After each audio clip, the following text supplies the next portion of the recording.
Greetings, jars and lobsters. Again? I'm Kevin, and this is 11 more Elden Things in Liurnia. This is the second video I'm making in Liurnia, and this one will be focusing on the late game things to do.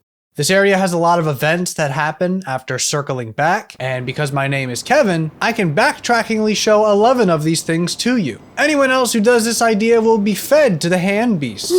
Before I get to the locations, I'll brief you on what info I'll be discussing, as well as providing a map-only option for those who want a more blind experience, so stick around, spoiler-free gang.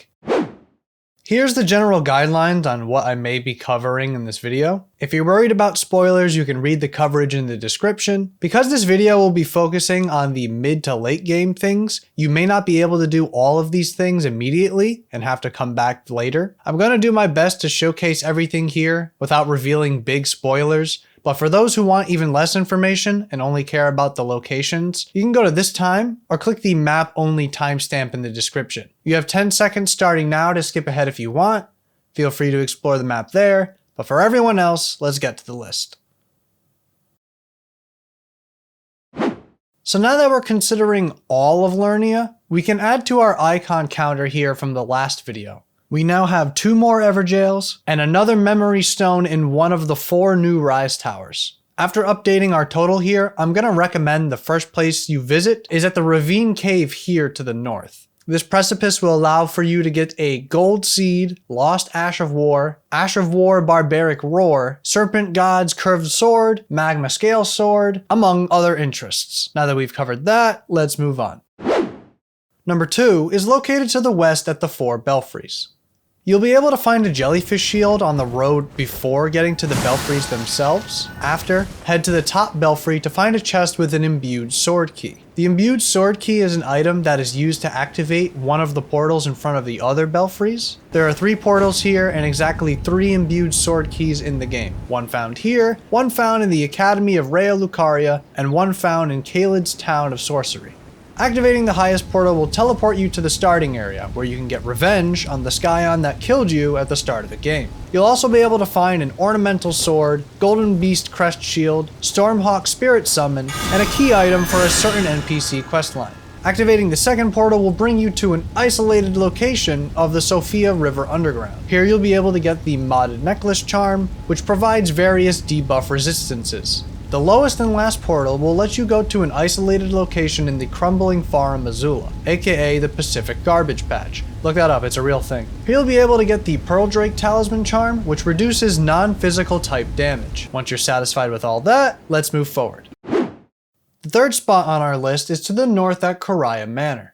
I'm not going to go into every nook and cranny of this location, but I will guide you to look high and low. There will be some basic parkour in this mini dungeon. Throughout the manor you'll be able to find a Urumi or Urumi, Ice Crest Shield, Carrion Piercer Spell, Sword of Night and Flame, Golden Seed, Troll Knight Sword, and the Ash of War Carrion Grandier. Get all that, then head back to the boss room at nighttime to get a couple more goodies. Make sure you have a keen eye when exploring the manor. Even after you beat the boss, you may find ways to reach other areas and even other people within.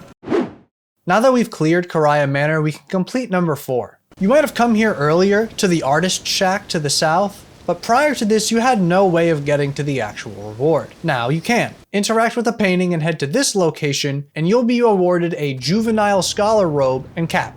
Nice. For number 5, we're going to be talking about a certain NPC outside the western area of the manor. You'll first have to head to Ranni's Rise and start the Ranni questline there. After, head down to Seluvis's Rise to grab the Black Wolf Mask out back and the Memory Stone up top. Originally I was going to go into everything about Seluvis, but I determined that what I was saying was too spoiler heavy to put in. All I'm going to say is that the NPC Seluvis will have a questline of his own. He'll task you with making a certain NPC drink a mysterious potion, but I don't know how much I'd trust someone with a hidden chamber in the ruins nearby. There's even a hidden chamber in his hidden chamber. Regardless of whether you trust him or not, I'd make one of 2 potential NPCs drink the potion, buy stuff off of him, and talk to him about his secret chambers before considering going too far with his requests. Number 6 is a fun one on the list.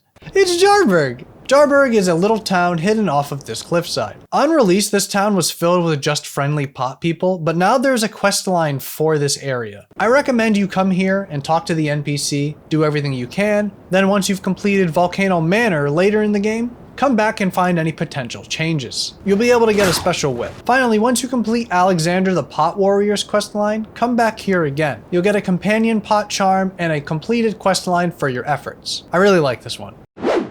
The seventh thing on our list is just nearby at the Carrion Study Hall. This location can actually be explored twice during your playthrough. First, come here regularly, and you'll be able to get a Carrion Glintstone Staff, Magic Downpour spell, and Carrion Seed Talisman. Then, once you've gone far enough in Ronnie's questline, you'll get an item to use on this altar. Once the item is used on the altar, explore the place again to get the Mask of Confidence, Lucidity spell, Godskin set, Stargazer heirloom charm, and another quest item. Good luck. Number 8 is important for getting on the inaccessible cliff to the south. Heading to this location will reveal a rise tower named Rena's Rise. This tower will only open once you have progressed far enough in the Ronnie questline. Once you've done that, head to this tower to finally grab the Snow Witch set, but more importantly, use the teleporter to get to an underground area that will lead to the inaccessible cliff at the bottom of Liurnia. Finally. Number 9 is not so much a location as it is a target. By now you've probably acquainted yourself with the dragon outside of the NPC Rise Towers. This dragon is a lot like the other dragons you faced, but unlike the other ones, this one is a coward. Once you damage the dragon enough, it will flee to a different location. That location is here on the previously inaccessible cliff. Chase this dragon down and you'll be able to get the Adula's Moonblade spell and some sweet revenge. The 10th thing we're going to be talking about is the inaccessible cliff itself. This area is rather big, but doesn't actually have too many secrets to offer. There's a gargoyle gate in the ruins here, which needs a key to get the Cerulean Amber Medallion +2 charm. There's a hole in the church that leads to a very special greatsword, and a rise tower to the south that requires killing 3 giant turtles found at the corners of the cliffs to get the Dark Moon spell. But that's it. Nothing really too hidden. It is shame. The 11th and last thing on our list can be explored once you've finished the Ronnie questline. Once you have the special moon sword from number 10, you'll be ready to do this. Head back to the outside of Ronnie's Rise and you'll be able to get the Royal Greatsword. Once you've done that, go talk to E.G. the Blacksmith for some lore, and then return again for a special gift. I mean, he's your friend, so you should be paying him visits anyway, but yeah. So that was 11 more Elden Things in Liurnia. I wanted to cover this area before moving further. Even though most of these things are mid to late game things to do, I just wanted to sort of be done with Liurnia so I can move ahead. I'll probably go into more detail with certain questline things that I left vague at a future point. However, I didn't want to just throw everything out on the table right away because A, I was worried about spoilers, and B, I'm not going to throw the entire questline at you guys in one video like this unless it's the focus of the video, you know? For those who skipped ahead, here's the map. No spoilers from this point on. I wanted to thank everyone that's been watching and commenting on these videos. I feel like I'm obligated to say that we passed 100 subscribers, which is honestly crazy to think about because when I started doing this, I had 13, which is a 7 times increase? Big appreciate all around. I'm working on videos for further areas as we speak. Hopefully I can get those out in a timely manner. But yeah, again, thank you all so much for the support. Thanks for watching. Remember to feed Torrent. Praise the ring.